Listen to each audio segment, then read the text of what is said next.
is definitely involvement all the way. So lots of fun, getting people together, even if it's just a quick conversation, right through to issuing challenges and having fun whilst you're doing it. If you have fun, then the rest is easy. Experience over innovation and assume intelligence. Don't dumb down your comms because people are a lot more switched on than you give them credit for, and they hate being patronised. You should be treating every internal campaign in exactly the same way that you would treat an external campaign. High creativity, an engaging concept or thread that runs through the campaign, a multi-channel approach, and lots of engaging and fun and relevant activation ideas to get people really interested in what you're saying. And that's going to give you the high levels of engagement and the maximum results that you can be proud of.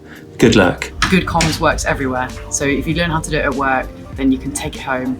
You can use it in your family, your marriage, any relationship. Talk to your people if you really want people to take ownership and actually feel like they belong to your organisation. Get out there and ask them what they think about the direction of the company, how things can be improved. I'm not really just talking an employee opinion survey every 3 years. I'm really talking about getting out on the front line and asking people's opinions. When going through any sort of change, make sure you tell people what you know, even if it's nothing. Gossip can thrive in a vacuum. Sometimes it's just nice to reassure people. Have a plan and know where you want to go to. Lots of brands try and do everything at once and try and engage all their people with a million things at one time. And my advice would be start small, prove it, and then build out from there. Get your employees on board sooner and they'll be in better shape to be advocates ongoing. And if you can't do it yourself, get an agency in to help. I know a few that can help. Well, it's really difficult to narrow it down to one. Really, it's just about treating each other and our colleagues and our employees like humans, not numbers. So treat them with respect, trust them, give them autonomy, give them a sense of purpose, and communicate honestly and openly. Chloe, what did Nikki say? Nikki said to really understand your employees, you've got to really step into their shoes, get away from your desk, listen to them, talk to them, really understand what motivates them. Only then you can really engage with them.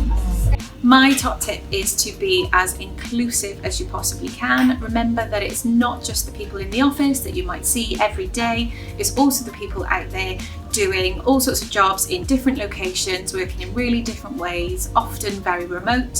So do your best, think really hard about how you can reach the hard to reach. Social media is a good way to reach all of your employees. Everyone's on social media these days. Creating GIFs out of your employees. First and foremost, keep everything simple. You have to try and say something new, or at the very least say something old but in a new way. Otherwise you start to tread the we've heard it all before culture. You can avoid that by constantly asking your employees what it is they want and then play that back to them to show that you've listened. Really quickly show where you've made changes so that they can tell that you're listening. My tip is acknowledge the elephant in the room. To engage an audience, acknowledge the issues that are meaningful to them. It might not be an elephant-sized issue, but start with the audience first rather than an agenda.